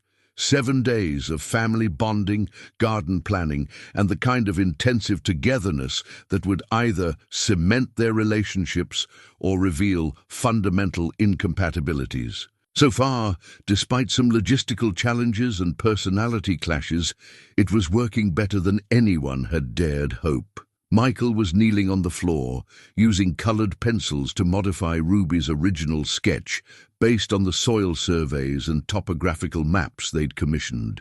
"If we put the children's garden here, near the creek, parents can supervise while the kids play in the water. And if we move the herb garden closer to the pavilion, people can pick fresh herbs for community dinners." "What about parking?"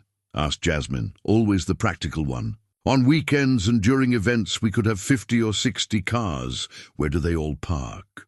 Ruby thought of that too, William had said before his death, though now it was Lisa, Carolyn's daughter, who spoke for him. "Grandpa William told me," she said, "the land should be accessible to everyone, including people who don't have cars. She wanted bus stops and bike paths, ways for people to get here without contributing to pollution."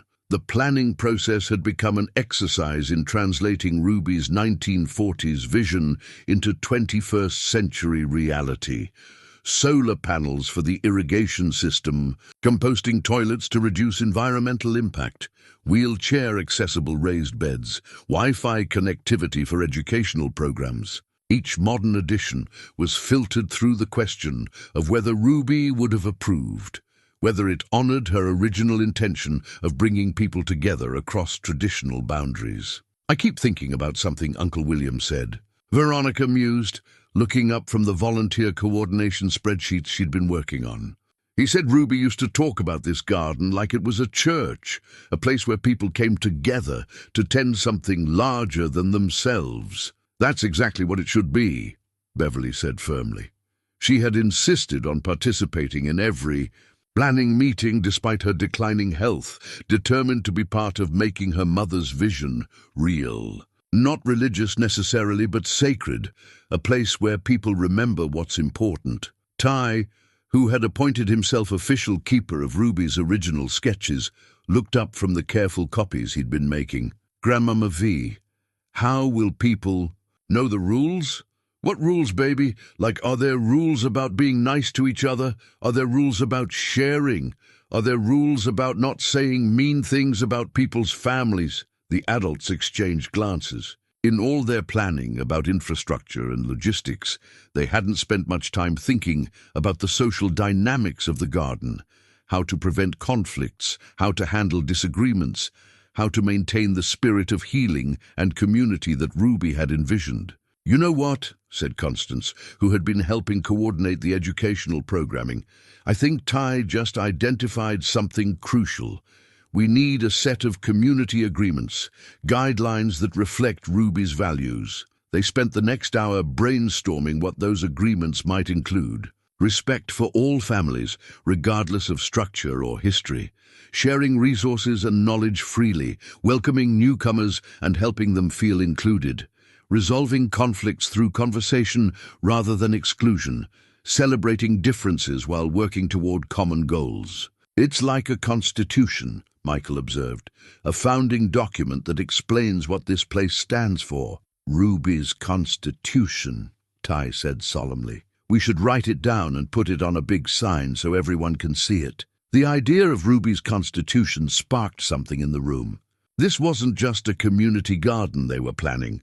It was a social experiment, an attempt to create the kind of inclusive space that Ruby had dreamed of but never been able to experience herself. "You know what else we need?" said Carolyn suddenly. "A memorial, something that tells Ruby's story, explains why this garden exists, honors the courage it took for her to leave everything she knew, and the courage it took for all of us to forgive," Beverly added quietly. They began planning a memorial space near the spot where Veronica had found the suitcase, a simple stone bench with a plaque telling Ruby's story, surrounded by the kinds of flowers she had loved best. Daffodils and azaleas, the flowers of southern spring she had missed during her Chicago years. The week of intensive planning was drawing to a close, but the relationships they'd built were clearly designed to last. Phone numbers had been exchanged, holiday visits planned, ongoing responsibilities divided among family members in both Georgia and Illinois. Most importantly, they had created something Ruby had never had. A family that communicated openly, that faced conflicts directly, that chose healing over pride and connection over self-protection. "I think we're ready," Veronica announced on the final day, looking around at the detailed plans, the enthusiastic volunteers, the careful financial projections that showed Ruby's dream was not only possible, but sustainable. "Ready for what?" asked Ty. "Ready to build something beautiful, ready to honor Ruby by creating the kind of place she always believed was possible, ready to prove that love really is stronger than shame, that families really can heal, that courage really can be passed down through generations." The garden plans were rolled up and boxed, ready to be transformed from sketches into reality. Ruby's suitcase sat on the mantelpiece, its secrets revealed, its purpose fulfilled. Tomorrow, the real work would begin, the patient, daily work of tending something larger than any individual family, something worthy of the woman who had preserved their land and their love for 80 years. Ruby's recipe collection was yellowed with age but still legible, each card written in her careful script with notes added over the years, as she adapted Georgia dishes to northern ingredients. "Cornbread, Chicago version," read one card. "Use extra honey, since cornmeal here isn't as sweet as home." Veronica stood at the counter of the new community kitchen, built where Ruby's original sketches had indicated a gathering space should be. 6 months after breaking ground, Ruby's community garden had become exactly what she'd envisioned, a place where families came together to tend something larger than themselves. Today was the first annual Ruby Day celebration, and the kitchen was filled with the sounds and smells of 3 generations cooking together. Beverly, despite her advancing dementia, was directing the cornbread production with the kind of authority that came from decades of perfecting the recipe. Ty and his Chicago cousins were learning to roll biscuits under the watchful eye of Mrs. Henderson, who had become an honorary grandmother to children from 5 different families. Grandmama V. "Look," Ty called from the garden plots visible through the kitchen windows. "The tomatoes are taller than me now." The garden had exceeded everyone's expectations. 30 families had signed up for plots in the first year, including several from the surrounding counties who drove in on weekends to tend their vegetables and participate in the community programming. The children's garden had become a popular field trip destination for local schools, and the herb garden supplied fresh ingredients to 3 local restaurants. But the real success was harder to measure. The relationships that had formed, the conversations that happened naturally when people worked side by side in the soil, the way conflicts were resolved through the community agreements they'd developed based on Ruby's values. "Mrs. Beverly, this cornbread smells just like my grandmother's," said Maria Santos, whose family had moved to Georgia from Mexico and had initially been hesitant about joining what they assumed was a primarily black American space. "My abuela used to say cooking was how you showed love to people." "Your grandmother was right," Beverly said, patting Maria's hand.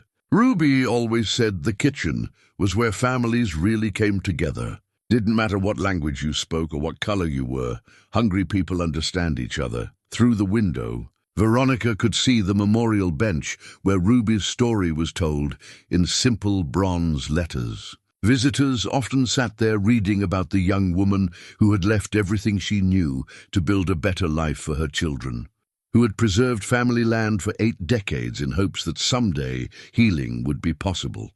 The plaque read, "In memory of Ruby Mae Johnson, 1924-1978, who understood that love sometimes requires leaving, but never requires forgetting. This garden grows from her courage, her hope, and her belief that families can heal across time and distance."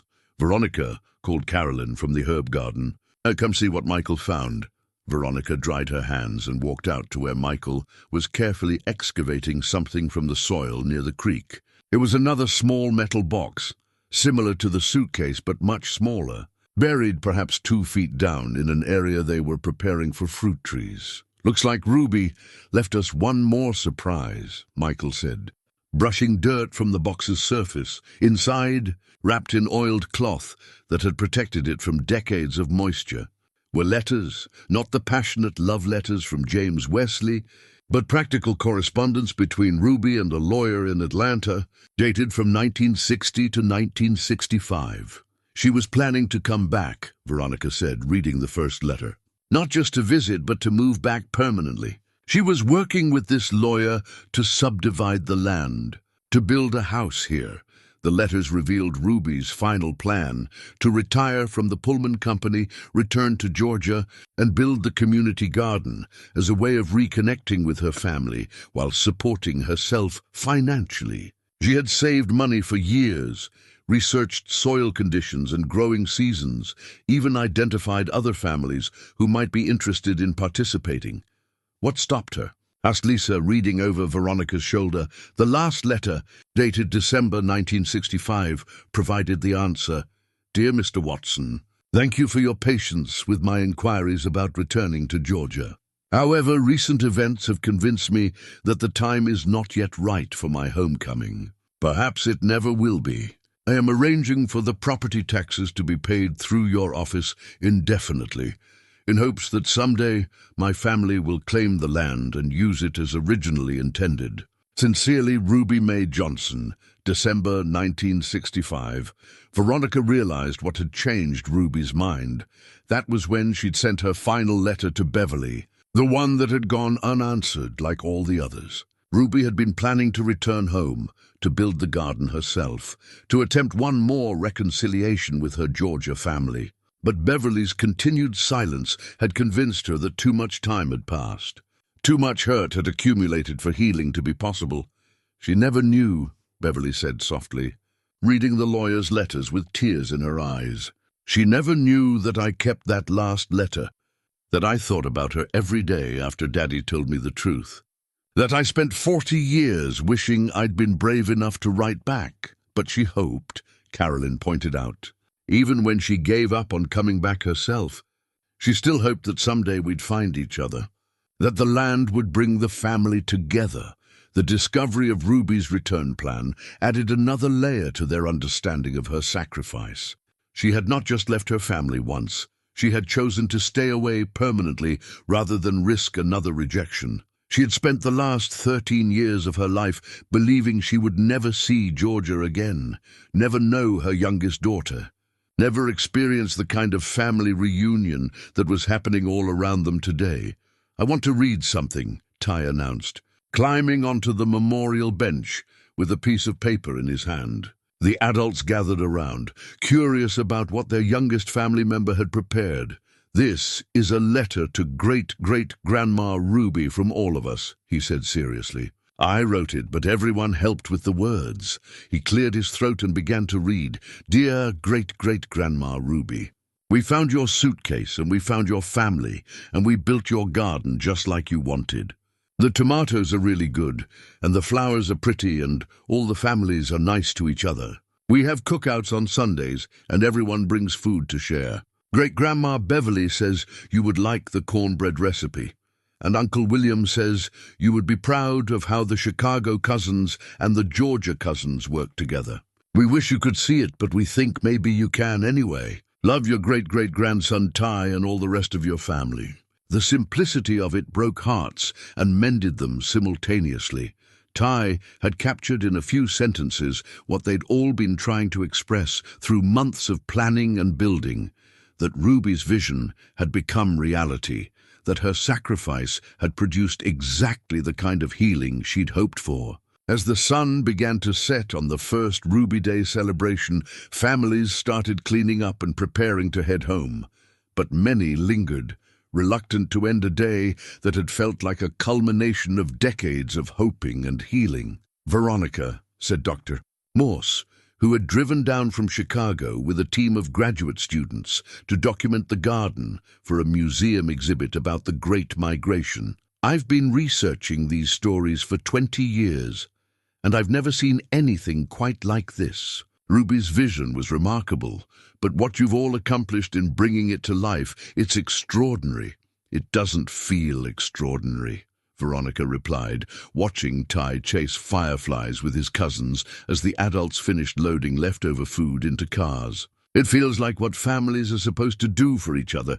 It just took us 80 years to figure out how." Beverly had insisted on staying until the very end, despite her exhaustion. She sat on Ruby's memorial bench, wearing the silver locket that had carried her photograph across decades and miles, surrounded by evidence that love really could survive separation and time. "Mama," she said quietly, addressing the woman she'd never had the chance to know, "we did it.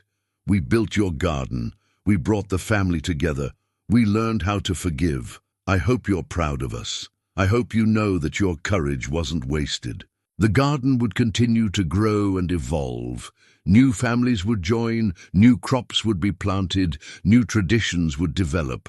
The Chicago relatives had already planned their next visit, and several Georgia family members were talking about trips north to see where Ruby had built her life. But the essential work was done.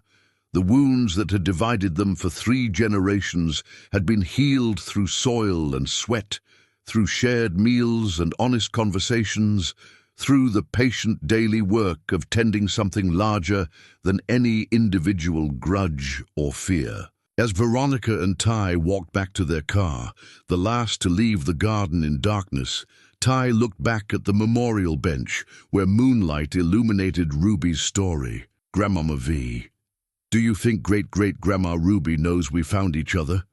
Veronica thought about the suitcase that had emerged from Willow Creek Pond at exactly the right moment, about the letters that had been preserved for decades, about the land that had waited patiently for the family to be ready for healing. "I think she knew all along that this day would come, baby.